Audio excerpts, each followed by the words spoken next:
11월 5일 에스겔서 12장 1절에서 14장 11절 12장 만국에 대한 상징적인 행위. 주님께서 나에게 말씀하셨다. 사람아, 너는 반역하는 백성 가운데 살고 있다. 그들은 볼 눈이 있어도 보려고 하지 않고 들을 귀가 있어도 들으려고 하지 않는다. 그들은 반역하는 족속이기 때문이다. 그러므로 너 사람아, 그들이 보는 앞에서 포로로 끌려가는 사람처럼 대낮에 짐을 싸가지고 길을 떠나거라. 그들이 보는 앞에서 포로로 끌려가는 것처럼 네가 살고 있는 그곳에서 다른 곳으로 떠나가거라. 그들이 반역하는 백성이기는 하지만 혹시 그것을 보고서 깨달을 수도 있을 것이다. 또 너는 그들이 보는 앞에서 내 짐은 포로로 끌려가는 사람의 짐처럼 대낮에 내다 놓고 너는 저녁 때 그들이 보는 앞에서 포로로 끌려가듯 나가거라.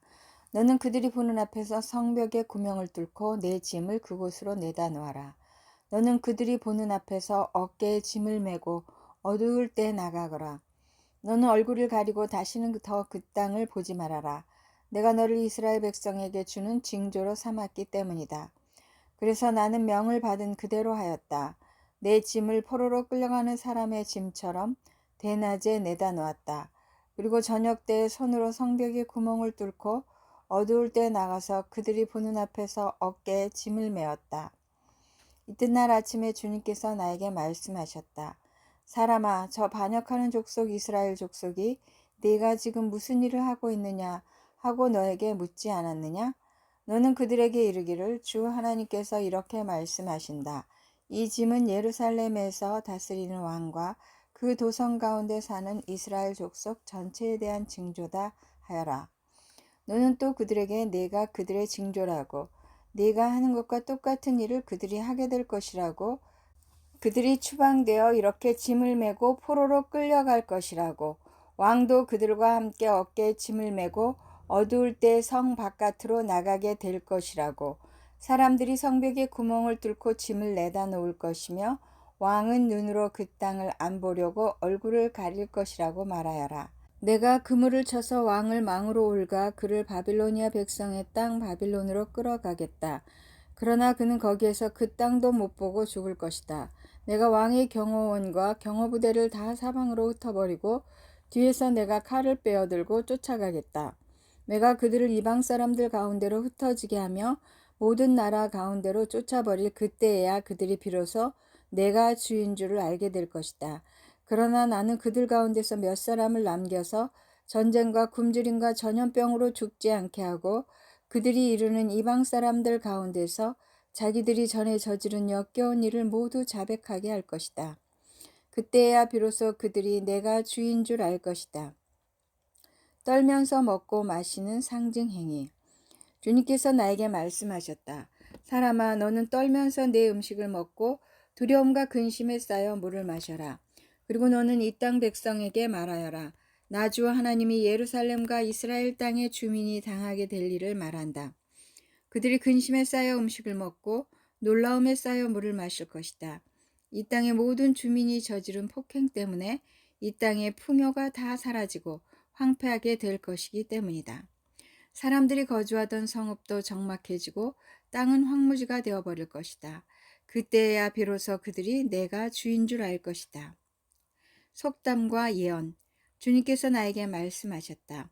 사람아, 이스라엘 땅에서 너희가 말하는 세월이 이만큼 흐르는 동안 환상으로 본 것이고 그대로 이루어진 것이 있더냐 하는 속담이 어찌된 일이냐. 그러므로 너는 그들에게 말하여라. 나 주 하나님이 말한다. 내가 이 속담을 그치게 할 것이니 이스라엘에서 다시는 이 속담을 말하지 못할 것이다 하여라. 오히려 너는 그들에게 일러라. 환상으로 본 것이 이루어질 그날이 가까이 왔다. 이스라엘 족속 가운데서 다시는 헛된 환상이나 아첨하는 점괘가 없을 것이다. 나는 주다. 내가 말하는 그 말은 무엇이든지 그대로 이루어지고 더 이상 지체하지 않을 것이다. 너희 반역하는 족속아, 너희가 살아있는 동안에 내가 말한 것을 그대로 이루겠다. 나 주 하나님의 말이다. 주님께서 나에게 말씀하셨다. 사람아, 이스라엘 족속이 하는 말을 들어보아라. 내가 보는 환상은 먼 훗날에나 이루어질 것이며 내가 예언하는 말은 아득히 먼 훗날을 두고 한 것이라고 한다. 그러므로 너는 그들에게 일러라. 주 하나님이 말한다. 나의 모든 말은 더 지체하지 않는다. 내가 한 번 말한 것은 이루어지고 만다. 나 주 하나님의 말이다. 13장 거짓 예언자들의 종말. 주님께서 나에게 말씀하셨다. 사람아, 너는 예언한다고 하여 이스라엘의 예언자들을 규탄하여 예언하여라.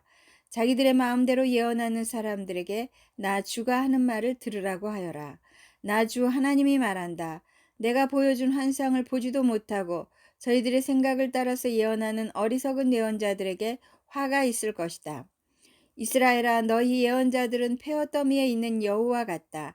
너희의 성벽이 무너졌는데도 너희 예언자들은 성벽 무너진 곳에 올라가지도 않았으며 이스라엘 족속을 위하여 주의 날에 전쟁에 대비하려고 성벽을 보수하지도 않았다.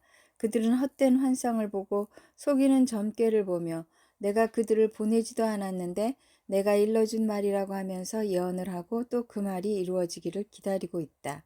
나는 너희에게 전혀 말한 일이 없는데 너희는 나에게 받은 말씀이라고 하면서 헛된 환상과 속이는 점괘를 말한 것이 아니냐. 그러므로 나 주 하나님이 말한다. 너희가 헛된 것을 말하고 속이는 것을 보았기 때문에 내가 너희를 치겠다. 나 주 하나님의 말이다. 헛된 환상을 보고 속이는 점괘를 말하는 그 예언자들을 내가 직접 치겠다. 그들은 내 백성의 공회에 들어올 수도 없고 이스라엘 족속의 호족에 등록될 수도 없고 이스라엘 땅으로 들어갈 수도 없을 것이다. 그때야 비로소 너희는 내가 주 하나님인 줄 알게 될 것이다. 내가 이렇게 그들을 치는 까닭은 그들이 내 백성을 잘못 인도하였기 때문이다. 무엇 하나 잘 되는 것이 없는데도 잘 되어 간다고 하여 백성을 속였기 때문이다. 내 백성이 담을 세우면 그들은 그 위에 회칠이나 하는 자들이다. 그러므로 너는 회칠하는 자들에게 그 담이 무너질 것이라고 말하여라. 내가 소나기를 퍼붓고 우박을 쏟아내리고 폭풍을 일으킬 것이니 그 담이 무너질 때 그들이 발랐던 그 회칠이 다 어찌 되었느냐고 비난하여 추궁할 것이라고 하여라. 그러므로 나 주 하나님이 말한다. 내가 분노하여 폭풍을 일으키고 내가 진노하여 폭우를 퍼붓고 내가 분노하여 우박을 쏟으면 그 담이 무너질 것이다. 너희가 회칠한 그 담을 내가 허물어서 땅바닥에 쓰러뜨리고 그 기초가 드러나게 하겠다. 그 담이 무너지면 너희가 그 밑에 깔려서 죽을 것이다. 그때야 비로소 너희는 내가 주인 줄 알 것이다. 내가 이렇게 그 담과 그것을 회칠한 자들에게 내 분노를 다 쏟고 나서 너희에게 말할 것이다. 그 담은 사라졌고 그것을 회칠한 자들도 사라졌다. 예루살렘을 두고 예언한 이스라엘의 예언자들과 전혀 평화가 없는데도 예루살렘에 대하여 평화의 환상을 본 사람들이 사라졌다 할 것이다. 나 주 하나님의 말이다. 거짓 예언자들, 여자. 너 사람아, 내 백성 가운데서 자기들의 마음대로 예언하는 여자들을 주목해보고 그들을 규탄하여 예언하여라. 너는 전하여라. 주 하나님이 말한다. 사람의 영혼을 사냥하려고 팔목마다 부적들을 꿰매고 각 사람의 키에 맞도록 너울을 만들어 머리에 씌워주는 여자들에게 화가 있을 것이다. 너희가 내 백성의 영혼을 사냥하여 죽이려고 하면서도 자신의 영혼은 살아남기를 바라느냐. 너희는 몇 줌의 보리와 몇 조각의 빵 때문에 내 백성이 보는 앞에서 나를 욕되게 하였다. 너희는 거짓말을 고지 듣는 내 백성에게 거짓말을 함으로써 죽어서는 안 될 영혼들을 죽이고 살아서는 안 될 영혼들은 살리려고 한다. 그러므로 나 주가 말한다. 새 잡듯이 사람의 영혼을 사냥하는 데 사용하는 너희의 부적들을 내가 물리치겠다. 내가 그것을 너희의 팔목에서 떼어내고 너희가 새 잡듯이 사냥한 영혼들을 풀어놓겠다. 또 내가 너희의 너울을 찢어서 너희 손에서 내 백성을 구해내고 그들이 다시는 너희 손에 사냥감이 되지 않게 하겠다. 그때야 비로소 너희는 내가 주인 줄 알 것이다. 나는 의인의 마음을 슬프게 하지 않았으나 너희가 거짓말로 그를 괴롭혔으며 악인의 손을 너희가 강하게 만들어 주어서 그가 자신의 악한 길에서 돌아서서 살 길을 찾을 수 없게 하였기 때문에 너희 여자들이 다시는 헛된 환상을 못 보게 하며 점괘를 말하지도 못하게 할 것이다. 내가 내 백성을 너희 손에서 구해낼 것이다. 그때야 비로소 너희는 내가 주인 줄 알 것이다.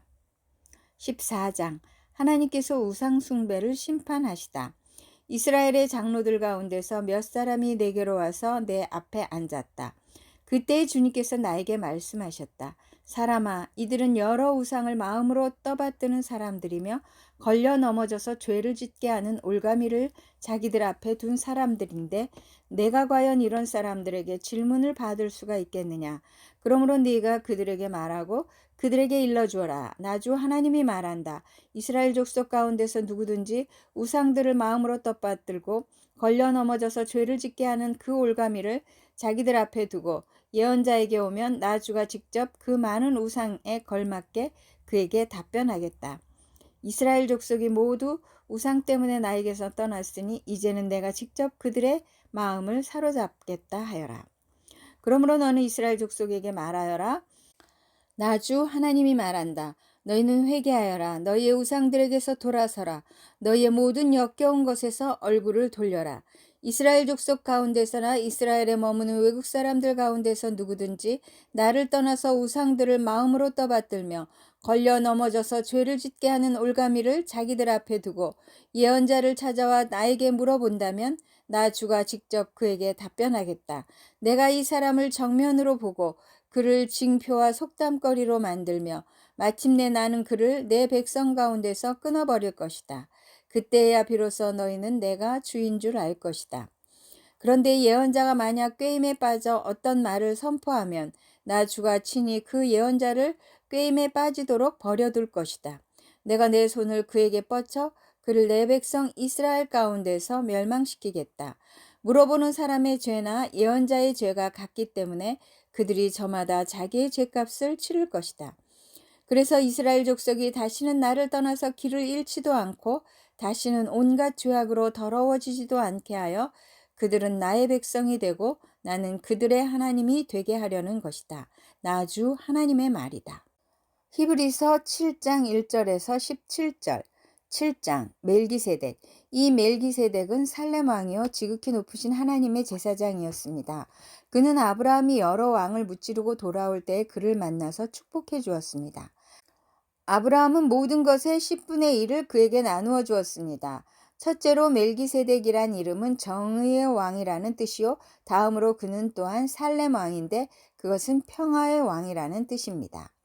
그에게는 아버지도 없고 어머니도 없고 족보도 없고 생애의 시작도 없고 생명의 끝도 없습니다. 그는 하나님의 아들과 같아서 언제까지나 제사장으로 계신 분입니다.